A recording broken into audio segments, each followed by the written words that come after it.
Olá, sejam muito bem-vindos ao canal Bíblia com Francisca Grenza. Eu sou Francisca Grenza, teóloga por formação. Bem-vindos de volta ao canal Bíblia com Francisca. Hoje vamos dar continuidade ao estudo das letras do Aleph Bet, do alfabeto hebraico. Hoje nós vamos terminar a última, Nós vamos falar sobre a última letra do Aleph Bet, né? O que significa isso? Que nós vamos terminar esse estudo, sim, vamos finalizar hoje, com as 22 letras do Aleph Bet, que é o Tav, a letra Tav, né? Vocês estão vendo aí, aqui, ó, né? A letra Tav, que é a última letra do Aleph Bet. Para você que já é inscrito, seja muito bem-vindo, seja muito bem-vinda a este nosso espaço de estudos. Para você que não é inscrito, eu te convido a inscrever-se neste canal, porque ele é um tesouro do Eterno para as nossas vidas. Então, clica aí no botão inscrever-se, inscreva-se, ativa o sininho das notificações para que você possa receber mais conteúdos de qualidade como este aqui, como este que nós vamos transmitir agora, sobre a letra Tav, a última letra do Aleph Bet. Pois muito bem, a letra Tav, ela tem como símbolo a perfeição. Exatamente, meus queridos, a perfeição. O que é perfeito neste mundo? Apenas a criação de Deus. Deus, nosso Av, nosso Pai, é perfeito, né? Ele é o Kadosh Baruch Hu. Ele é o perfeito, tá? Só ele. O desenho da letra Tav é um Dalet e um Nun, né? Primeira parte. A segunda parte é 3 linhas e um Yud, né? Para você que ainda não assistiu os vídeos anteriores sobre as letras hebraicas, quando você terminar aqui, você volta lá e assiste os vídeos desde a primeira letra do Aleph Bet, que é o Aleph, depois o Bet e assim vai. Aí você chega até o Tav, que é a última letra, tá? Vocês vão lembrar muito dessa letra Tav e do Aleph. Por exemplo, em Apocalipse, Jesus diz o seguinte: eu sou o Alfa e o Ômega. Possivelmente, ele, como judeu, deve ter dito o seguinte: eu sou o Aleph e o Tav, né? Eu sou o primeiro e o último. O que ele quis dizer? Ele quer o Aleph e o Tav. O Tav é esta última letra aqui, tá? Então, é isso.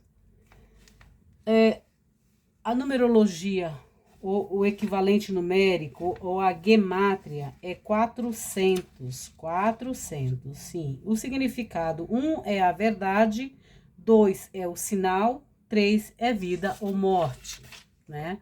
Vocês lembram que a cruz, ela tem essa simbologia, né, de vida e morte, né? Então, vamos lá com a história, o storytelling, né, a narrativa que o Rabino sempre nos conta. Bom, ele diz o seguinte: certa vez, quando o Rebbe Rashab tinha 4 ou 5 anos de idade, ele chegou chorando ao seu avô, o Tzemach Tzedek. Ele perguntou: querido filho, por que está chorando? O Rashab disse: acabo de aprender que na Heder, ou na Seder, ou na Sheder, que Deus revelou-se a Abraão. Mas por que Deus não se revela a mim? O avô explicou que um homem que tem 99 anos de idade e está disposto a obedecer à ordem divina, de se circuncidar, ou seja, de fazer a Brit Milá, é merecedor da revelação de Deus. A Brit Milá também, gente, é o pacto, tá? É merecedor de receber a revelação de Deus, mesmo depois que um homem se eleva, mesmo depois que um homem se eleva 99 níveis, quase alcançando a perfeição. Ele deve conservar sua humildade perante Deus. O desenho da 22ª e última letra do Aleph Bet é o Tav. Esse que vocês estão vendo aí na imagem, tá, gente? O desenho do Tav é um Dalet e um Nun. Essas duas letras formam o nome de Dan. Vocês lembram, né? O Dan, da tribo de Dan, uma das 12 tribos, né, de Israel, que tem como pedra preciosa o diamante. Sim, a tribo de Dan, uma das tribos de Israel. No deserto, as 12 tribos de Israel estavam divididas em 4 acampamentos. Quando as tribos se punham a caminho, o acampamento de Dan era o último a seguir viagem. Se alguma das outras tribos deixava algo para trás, a tribo de Dan o recolhia e o devolvia. O Talmud declara que quem é chamado de tolo? Aquele que perde o má que foi dado a ele. No nível mais profundo, o conceito de o que foi dado a ele, representado pela palavra hebraica má, denota o estado de humildade. Quem é humilde, diz má. O que sou eu? Sou nada perante Deus. Um hebreu cuja alma tem sua fonte no próprio Deus é naturalmente humilde.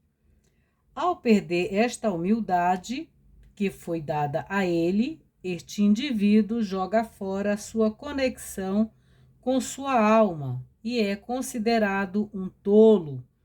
A tribo de Dan, portanto, tinha a capacidade de devolver a santidade e a humildade às outras tribos de Israel.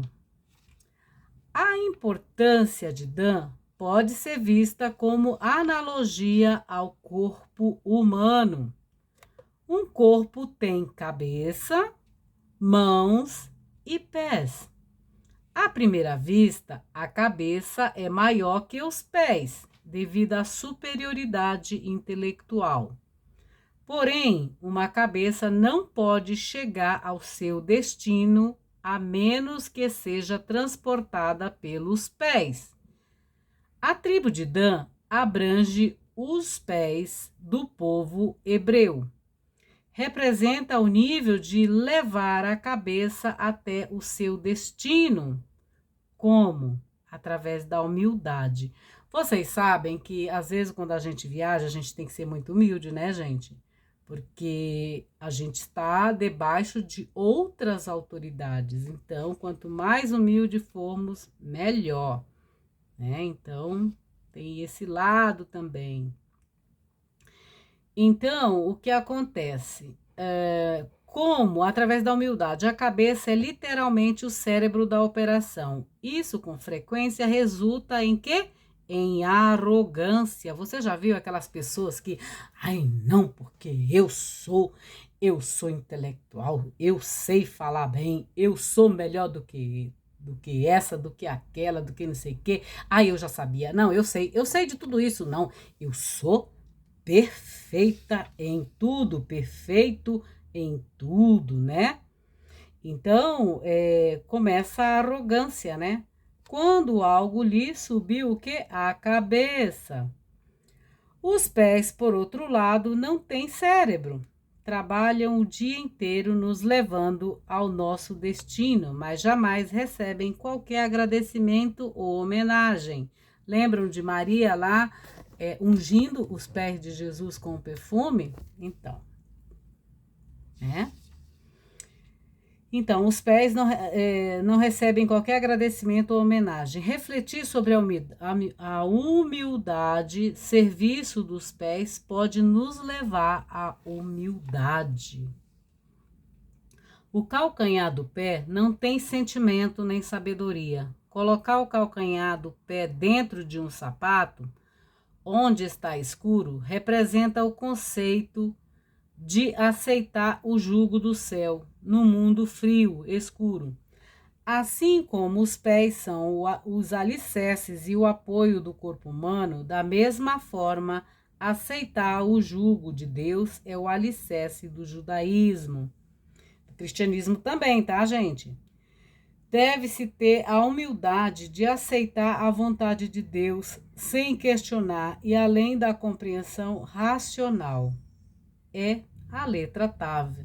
A letra TAV da humildade que permite ao indivíduo abraçar continuamente o amor de Deus e a sua lei, a Torá, que podem facilmente ser deixadas para trás por meio do ego e arrogância, né? Isso é uma das coisas que Deus não gosta.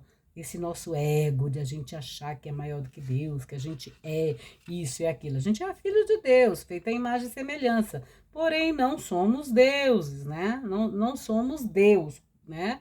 Mas, como diz lá no Salmo, somos deuses pequenos, né? No nível prático, a palavra dan significa julgar. Um hebreu percebe que deve julgar cada ação sua antes de realizá-la.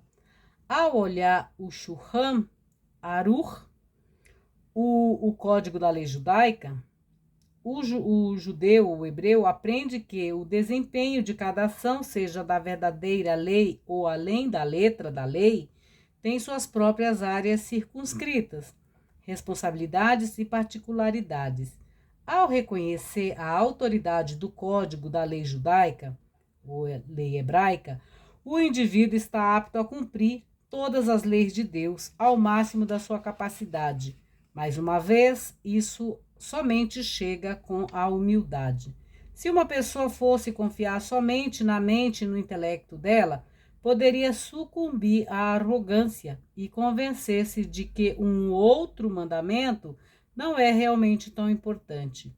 Para os mandamentos importantes, como o Shabat ou a idolatria, ele seguirá a lei da letra, mas para os pequenos, como onde afixar a mezuzá, colocar o tefilim diariamente ou os detalhes sobre manter-se caché, ele não precisa ser tão escrupuloso.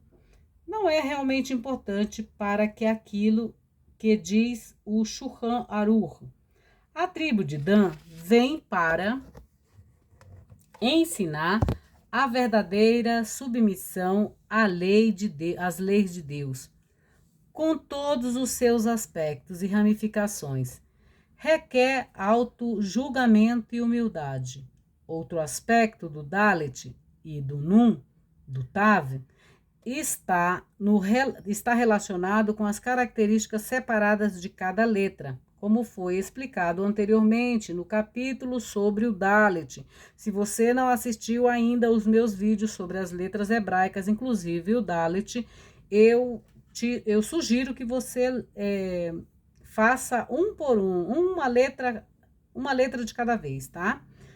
Pode seguir. Então, o que acontece? A letra Dalet pode significar tanto pobreza, Dal, quanto ser criado.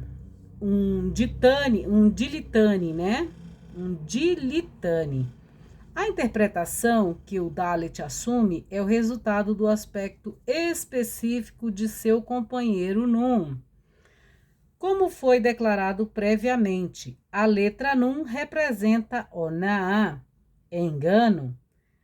Há dois tipos de engano. Há um Onan que termina em dor e destruição, como está declarado, e ele retribui aos seus inimigos durante a vida deles. Isso significa que Deus vai nos retribuir as nossas, né, conforme o seu julgamento. Então, se nós fizermos maldades, Deus vai nos retribuir, porque assim nós somos inimigos de Deus, tá? Então, ele vai retribuir durante a vida deles. Não pensem que é do outro lado, é aqui mesmo, entendeu? Para fazê-los perecer, para fazê-los morrer, né?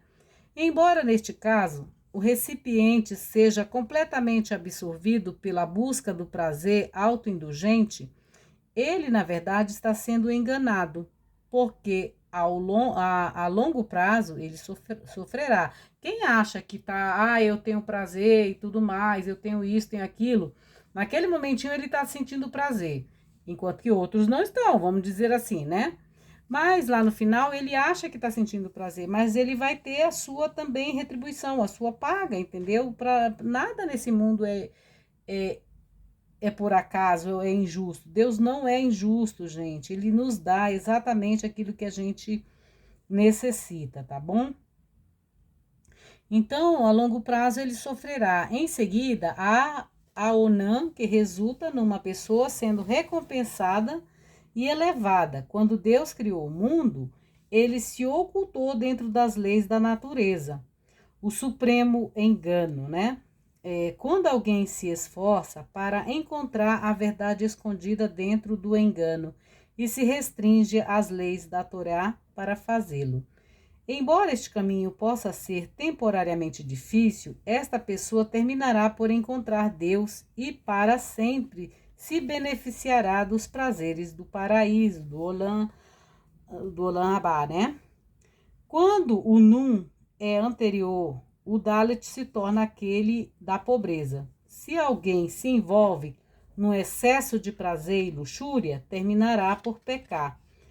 Não usará o tempo para conectar-se com Deus e apreciar as bênçãos espirituais em sua vida, porque estará sempre ansiando e correndo atrás de mais prazeres, né? Portanto, embora este prazer indulgente possa, a princípio, parecer glorioso, termina por levar à pobreza. O que significa isso? Os prazeres, o prazer de ter, o prazer de ser, seja na área sexual, seja na área financeira, seja na área do ser como pessoa mesmo, né? Então, às vezes a gente se ilude muito achando que a gente é muita coisa neste mundo fenomênico, né, gente, na matéria. E nós não somos, nós somos apenas pó. E do pó para o pó vamos voltar, né? Então, quando não representa o último, levando a progressivas revelações da divindade, do auto-refinamento, então o Dalet é exaltado e a pessoa é elevada. A respeito da geração do dilúvio, a Torá nos conta que Noé, tá? Foi um tzadik, foi um justo. Por isso existem as 7 leis de Noa, né? Em sua geração, Noa foi um tzadik, um justo em sua geração. Bedorotav, né? Bedorotav, essa é a palavra. A palavra Bedorotav, o Bedorotab, pode ser dividida em 2 palavras, Bederô e Tav. O pecado das gerações de Noa foi então a letra Tav, um excesso de prazer, como é refletido em seu Nun excessivo. Deus permitiu que o povo daquele tempo fizesse tudo o que queria. Ele não os restringiu, nem os castigou pelos erros. Em vez disso, Deus deixou-os agir até que ficaram tão perdidos que lhes foi impossível retornar a Deus, a ele, né? A única maneira para Deus retificar o mundo àquela altura foi destruindo-o através do dilúvio. O Rebbe explica um outro elemento do desenho do Tav. O Tav é formado por 3 linhas. Neste sentido, é semelhante ao rei, que também tem 3 linhas, 2 verticais e uma horizontal.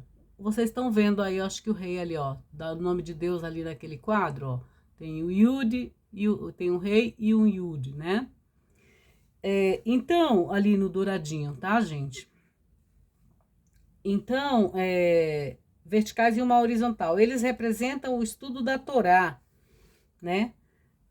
pensamento, prece, fala e o desempenho das boas ações. Como é a última letra e, portanto, a culminação do Aleph Bet, o Tav representa alguém que é perfeito em todos estes níveis. No entanto, as condições de ser perfeito podem ser completa com o Tav para lhe conferir humildade, né? Quando uma pessoa sabe que é perfeita e que terminou seu serviço realizando seu nível ou destino, deve chegar ao Yud, da humildade, né? A mão de Deus com a humildade. Vemos isto no desenho do Tav. Quando Abraão tinha 99 anos, era essencialmente perfeito, Deus disse. Era essencialmente perfeito. Deus disse a ele para circuncidar-se, para fazer a Brit Milá, né? Para fazer o pacto de circuncisão, né? Deus disse: se você se circuncidar, também simbólico também é um jeito simbólico da remoção do ego, entendeu? Não é só para tirar a Brit Milá, não é somente para fazer o pacto e tudo, tirar o prepúcio masculino, não, gente. Isso também significa a humildade do homem perante Deus, né? Diante desse contrato, diante desse pacto com Deus, né? Pacto é contrato, tá? Então, é a remoção do ego. Então, você será perfeito. Por quê? Porque se alguém é perfeito aos próprios olhos, sem um aspecto de humildade, não há verdadeira perfeição. Alguém somente pode ser perfeito quando circunda o seu ego, né? A gente é tentado todos os dias a termos um ego, né? Sempre aquela coisa de colocar o eu sou, eu tenho, eu posso, eu faço, eu consigo, eu isso, eu aquilo, porque eu. Não é assim, gente? Então, isso é ego, né? Isso é ego, somente ego. E aí você se torna um ególatra, né? Da egolatria. Então, a numerologia ou a gematria, ou o valor numérico, né, do TAV é 400. Encontramos o número 400 mencionados com frequência na Torá. Um exemplo é quando Abraão precisou comprar um local para sepultar a sua esposa Sara. A Torá nos diz que ele foi a Efron, o líder do povo hitita, na cidade de Hebron, né? Hebron, e pediu a ele um pedaço de terra. Efron respondeu que venderia um pedaço por 400 shecalim. O nome Efron tem a gemátria de 400, né? O Ain tem 70, o Pei 80, o Resh 200, o Nun 50. Significativamente, Hebron foi a primeira cidade na terra de Israel a ser comprada oficialmente pelo povo hebreu. Além disso, a letra Tav, uma pequena gemátria, é 4. A gruta onde Sara foi enterrada é chamada de Gruta dos 4 Casais, pois Adão e Havá, né? Adão e Eva, Abraão e Sara, Abraham e Sara, Isaac e Rivka, Isaac e Rebeca, e Yaakov e Leia, estão todos sepultados ali. O número 400 também é encontrado referindo-se ao pacto entre as partes, quando Deus fez Abraão cair num sono profundo e disse a ele que seus filhos iriam residir numa terra estrangeira, a terra do Egito, por 400 anos e depois sairiam com grande riqueza. A gente vive escravo, mas depois a gente sai com muita riqueza, né, gente? É assim, os filhos de Abraão somos assim. E com o braço estendido. Porém, outro exemplo de 400 é encontrado na narrativa do encontro de Jacó com seu irmão Esave, no encontro de Jacó com o irmão Esaú, que vocês conhecem como Esaú, tá? Após permanecer 20 anos na casa de Labão, né? Quando Yaakov, ou Jacó, se aproxima de Esaú, ele é informado que Esaú, vou ler agora traduzindo para vocês, ele é informado que Esaú é poderoso, pois tem consigo 400 homens. Com resultado, Jacó envia um mensageiro para dizer a Esaú, permaneci, Garte, na casa de Labão, por 20 anos. A palavra Gate, permaneci, tem a gemátria de 613 e é sinônimo dos 613 mandamentos existentes na Torá, tá, gente? Se você não conhece, você conhece só os 10? Então, meus queridos, são 613, tá bom? Que aí Jesus sintetiza em 2. Ih, vai interromper aqui, alguém tá me chamando, meu Deus.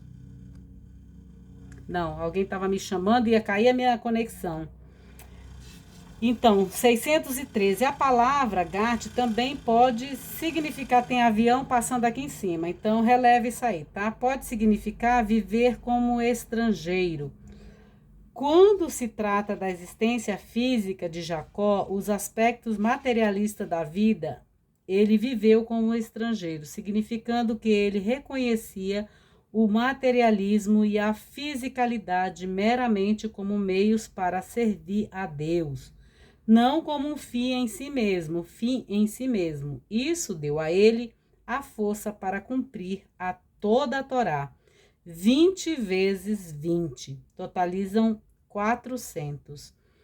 Portanto, após seus 20 anos de refinamento, Jacó, agora possuía a capacidade de superar os 400 homens de Esaú.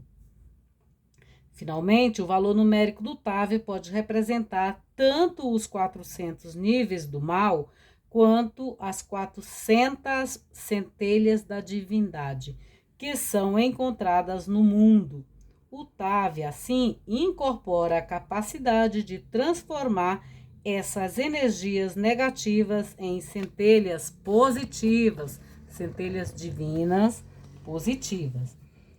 O significado, né, é o seguinte: está declarado no Talmud que a letra Tav representa a palavra Emet. O que é Emet? Emet é verdade, né? Num dos meus escritos existe um bairro chamado Emet, assim como existe um bairro chamado Aleteia também.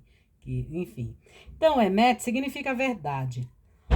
O motivo para Emet ser representada pela última letra Tav, que é o Tav, e não pela primeira, que é o Aleph, é que a essência da verdade é determinada pelo fim de uma jornada ou passagem. Você só sabe realmente se uma pessoa fez as coisas corretamente quando ela morre.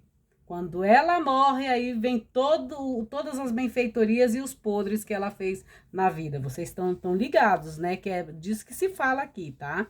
Então, quando ela fez toda a jornada ou a passagem, não pelo início, porque todo mundo nasce de boa, todo mundo nasce rico, gente. Eu mesma nasci milionária, né? Vocês sabem disso, né? Meu pai era bem milionário, só que no final é que a gente sabe as coisas. E aí o que acontece? Todos nós, quando nascemos, já vem com a sacolinha de dinheiro, de coisas, de fralda, de tudo para viver uma vida aqui, tá? No meio do caminho, se os nossos pais souberem administrar, ótimo. E no final, se nós aprendermos a administrar também, né? Mas vocês sabem que não é, nem sempre é bem assim que acontece as coisas, né?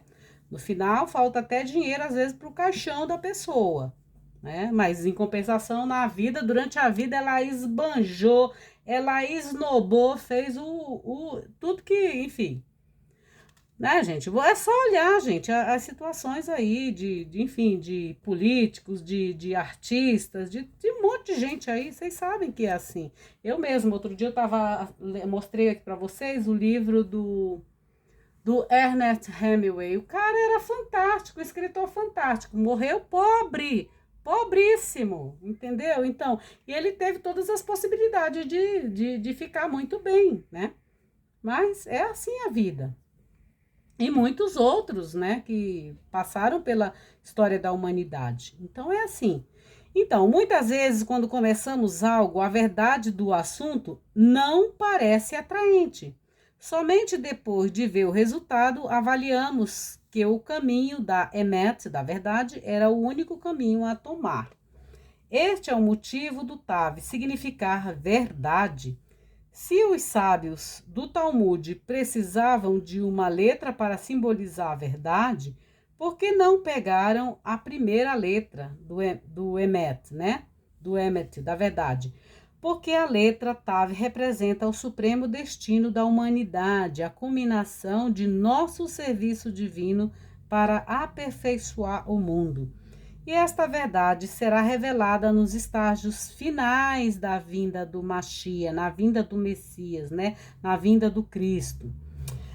Além disso, nossa, tá balançando aí, né, gente? Além disso, o Talmud comenta que a palavra sheker, ou falsidade, a antítese de verdade, de emet, é escrita com a letra shin, kaf e resh, as últimas 3 letras do Aleph Bet, antes do Tav. Emet, que é verdade, por outro lado, é escrita Aleph, Mem e Tav. A primeira do meio e a última letra do Aleph Bet. A questão é, por que as letras de Emet são espalhadas em contraste com aquelas de Sheker? O Talmud conclui o seguinte, que as letras de Sheker são próximas, porque a falsidade é muito comum, né? Eu já falei para vocês sobre as máscaras que as pessoas usam. Às vezes usam um carro bacana para dizer que é rico, mas não é. Às vezes tem um carnezinho imenso, ou então o carro é da empresa. E aí ela passa como se ela fosse rica neste mundo fenomênico, e não é. Ou vive de um jeito que para todo mundo ela é rica, mas não é. Né? E aí, enfim, como diz lá o pastor Cláudio Duarte, se o cara tá me promovendo, eu não vou dizer o contrário, né? Enfim, é bem interessante essa palestra que ele dá, que ele fala justamente isso. Às vezes as pessoas pensam que às vezes você é uma coisa e você não é. E às vezes outro que é tão, não parece ser, entendeu? Então tem todo esse lado. É muito legal essa questão dessas letras, porque elas mostram um pouco, né, dessa questão que a gente vive neste mundo, esse mundo de falsidade, de aparência, de ilusão, né? Então, porque a falsidade é muito comum. Então, é muito comum, por exemplo, você sonegar imposto, né? É muito comum você não devolver as coisas das pessoas. É muito comum você emprestar um livro e não devolver. Não é isso, gente? E por aí vai, muitas outras coisas, né, que acontecem aí. É comum. Enfim. A verdade, por outro lado, é muito difícil de encontrar. Isso é mostrado pela vasta expansão entre as duas letras. O Salmo 119 assim declara: seu primeiro pronunciamento é verdade. Há muitos comentários sobre essa passagem. Um deles declara que a primeira letra dos 10 mandamentos é um Aleph, Anoch, né? A primeira letra da Mishnah é um Mem, Meimatai. A primeira letra da Gemara é um Tav, Taná. Aleph e Mem e Tav formam a palavra Emet, que é verdade.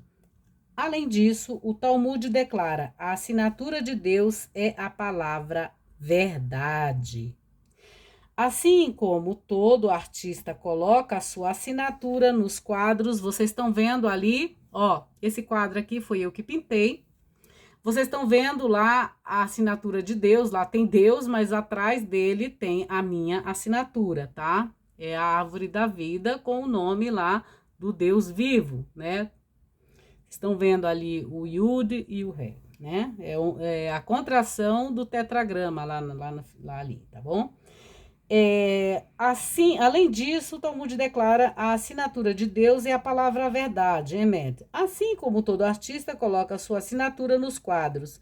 Deus imbui sua assinatura no universo. Eu estou escrevendo um texto a respeito da assinatura de Deus, por exemplo, na cidade de Paris. Estou escrevendo um texto bem legal a respeito da assinatura de Deus na cidade de Paris. Além de... assinatura nos quadros. Imbui a sua assinatura no universo. Sua criação, este conceito, é encontrado no Zohar em sua explicação sobre as últimas 3 palavras na história da criação. Barar Elohim la'azot. Ele descansou de toda a sua obra, que Deus criou e fez. As letras finais dessas 3 palavras formam a palavra verdade, a palavra emet. Por quê? Porque o quadro de Deus está imbuído com sua assinatura da verdade. No Shabat, o propósito da criação de Deus se torna claro. Deus formou o mundo para a humanidade retificar, la'azot, ao cumprir a Torá e mitzvot e intensificar nossos atos de bondade. Tornamos o mundo um local melhor para se viver. Dessa forma, trazemos Deus, verdade, ao mundo. Finalmente, o Tânia nos diz que Deus é chamado Emet, Deus é chamado verdade, porque a única verdade real é Deus. O Rebbe explica que a palavra Emet, formada de um Aleph e da palavra Met, Aleph representa Deus, o Criador do universo. Se alguém retirar o Aleph da palavra Emet e é deixado com um Met, que significa morte. O verdadeiro significado do Tav é sinal. Em Yer Shekel é declarado que quando Deus estava a ponto de destruir o templo sagrado, ele disse ao seu anjo para colocar um sinal na testa das pessoas. Não é sinal da besta não, tá, gente? Não seja abestalhado, não. Não seja abestado, entendeu? Não é o sinal da besta, não. É o sinal de Deus na testa das pessoas. Aquela marca era a letra Tav. Aqueles que eram justos receberam a letra em tinta. Os perversos receberam a letra em sangue. O Tav pode representar Tirei, que significa vida. Tirei, que significa vida. Porém, pode também representar a palavra Tanmut, que significa morte. O significado do Tav como sinal, portanto, continua consistente com a natureza dupla da sua gemátria, 400, tendo tanto o aspecto positivo quanto o negativo. Os 400 mundos espirituais de prazer, os 400 homens de Esaú, e como o Tav é a última letra do Aleph Bet, essa dualidade assume uma importância especial. O Tav, vindo ao final das 22 letras do Aleph Bet, com todas as suas ramificações e significados, tanto nos níveis revelados quanto nos níveis esotéricos, poderia facilmente se tornar superconfiante. Terminei todo o conjunto das letras, realizei aquilo que toda letra representa. Veja como sou perfeito. A mensagem do Tav, porém, é uma eterna lição para nós. Ele nos diz que, se continuarmos a buscar a instrução da Torá com humildade, então isso é Tirei, é vida. No entanto, se buscarmos essa verdade por meio da arrogância, isso é Tamut, a antítese do verdadeiro viver. Como foi declarado acima, a perna esquerda do Tav incorpora o Yud. Uma vez que tenhamos absorvido cada uma das letras do Aleph Bet, representando a Torá inteira, não devemos esquecer que o supremo nível, o alicerce de todo o Aleph Bet, é o Yud, da humildade. Ao abraçar esta humildade, a pessoa está habilitada a viver os preceitos da Torá, com uma alma pura e um coração jubiloso, um coração alegre, tá, gente? O desempenho desses mandamentos revelará a qualidade essencial das 22 letras de luz, o Supremo, estado que acompanhará os dias eminentes de Machia, do Messias, os dias eminentes do Cristo, tá, gente? Então, aqui eu termino esse estudo das 22 letras do Aleph Bet, do alfabeto hebraico, deste alfabeto sagrado, do qual é a Torá e alguns escritos são compostos, ok? Então, aqui eu dou por encerrado esta minha colaboração de transmitir as letras do Aleph Bet, do alfabeto hebraico, tá bom?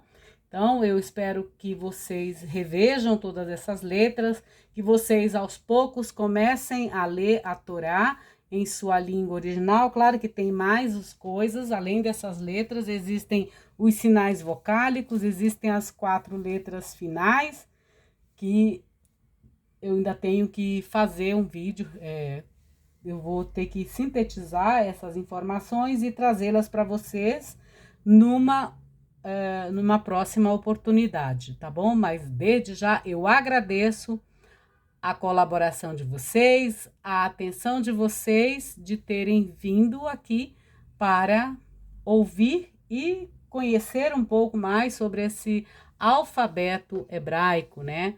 Esse alfabeto sagrado. Bom, fiquem com Deus, em Deus, para Deus. Fiquem na bênção de Deus. Aqui eu encerro. Se você não é inscrito ainda no canal Bíblia com Francisca, eu te convido a inscrever-se, compartilhar esses conteúdos, comentar, deixar o seu like e principalmente compartilhar para que o YouTube, os algoritmos do YouTube saibam que este conteúdo tem relevância e impacta a sua vida, ok?